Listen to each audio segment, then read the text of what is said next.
James Earl Ray had a hell of a lot of help. The FBI hated Martin Luther King. To be honest with you, I felt that he was a liar, a person that you could not believe. That's the image I got from him. James Earl Ray committed a robbery one time and got away. And the police had come and they were standing around there, and he got lost and drove right back by there, and somebody, hell, there he is right there, and they went and captured him.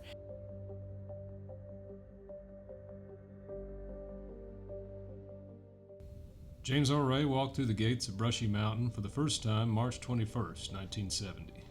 He was 1 year into a 99-year sentence, and it had not been quite 2 years since the death of Martin Luther King, gunned down by a single shot from a .30-06 deer rifle on the balcony of the Lorraine Motel in Memphis. Brushy Mountain State Penitentiary first opened in 1896. It later reopened in August 1976, renovated to serve as maximum security housing for Tennessee's worst offenders.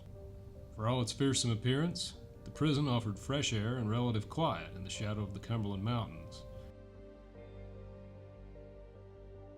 Men and women nationwide still remember the moment they learned of Martin Luther King Jr.'s assassination in Memphis.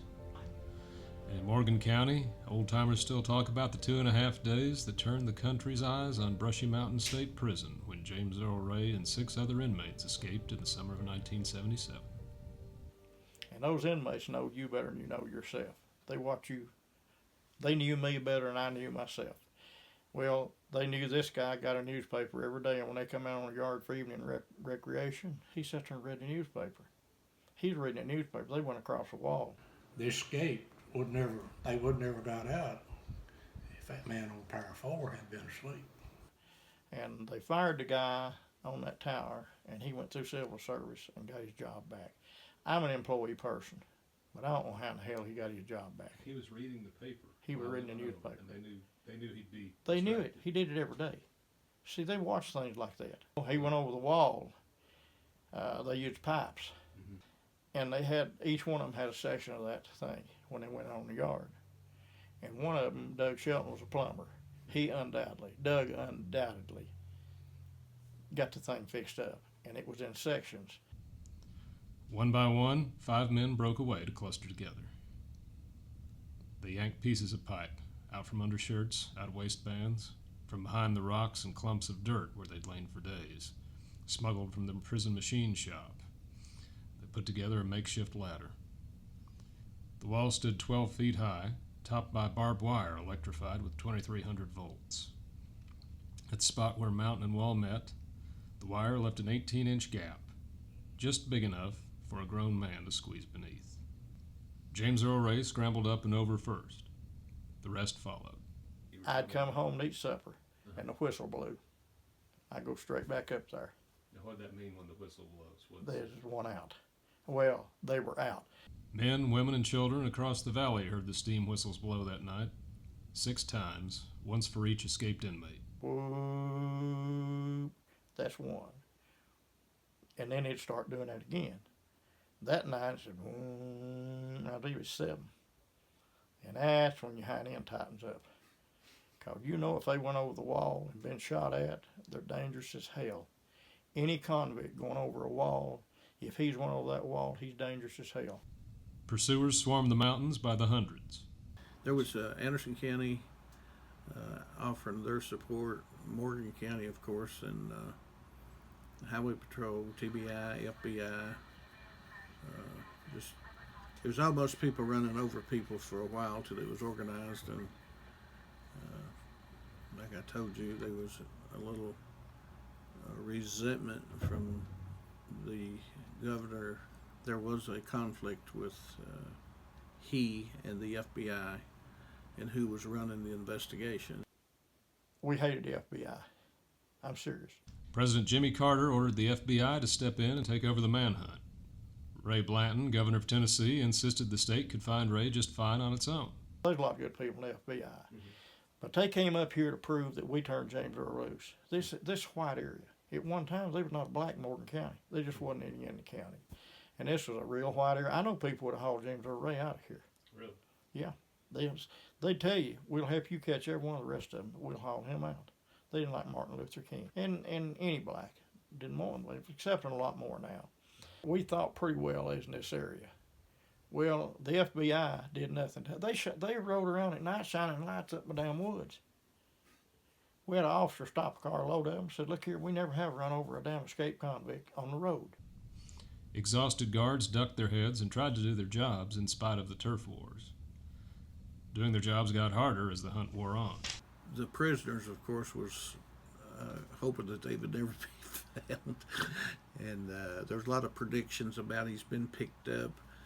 This is planned so well that the reason you haven't caught him, he's gone. He's in South America. He's in back in Canada. He's here. He's there.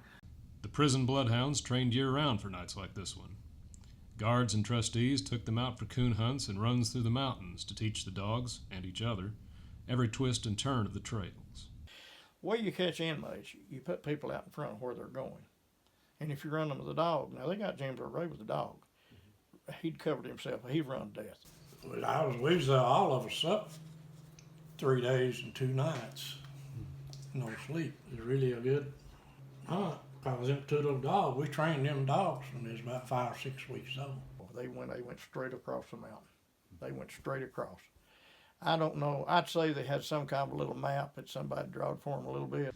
Across the railroad track, through the river, up the mountain, into the briars and brush, the dogs led on. We got to the good track. We were on that. Oh, kept on. It's probably an hour and a half. Tracked it. That was moving on. They crossed an old logging road into more woods. Around 2 a.m. on June 13th, 1977, Sandy came to a stop, Little Red behind her. A shadowy form lay still under the leaves. There he laid there. He was covered up with leaves. We got him up and took the map, and that map showed the tire. They went too low. They missed the tire. James Earl Ray crawled to his feet. Guards led him down the hill to the road where the warden waited. Did he say anything when you walked up on him, or? He'd say nothing. No. One of the officers there said, we'll call the warden if we got him. I said, what? No. You don't know. You just tell them that you got one captured. I mean, he was going to tell them it's James Earl Ray. 200 federal agents up there. The warden had told me that afternoon. He said, we know they're in this area. We just don't think they've got out of this area. Now, when I'm talking to you tonight on the radio, if I say the word Shiloh, we got him. I don't care what conversation. The words crackled over the radio. In a little while, Tony said, Ray said, we still got a race going. Said, I'm parked over here at Shiloh Church. Said, you know where it is? I said, yeah, I know. It's pretty well on down the river, isn't it? He said, yeah. I said, but we got a good track going. And immediately, it come across their radio, the Big Apple. That was their code name for James Earl Ray. With Ray's recapture, the world's attention faded. Reporters and photographers camped outside the prison gates, packed up, as soon as they heard about Ray's return.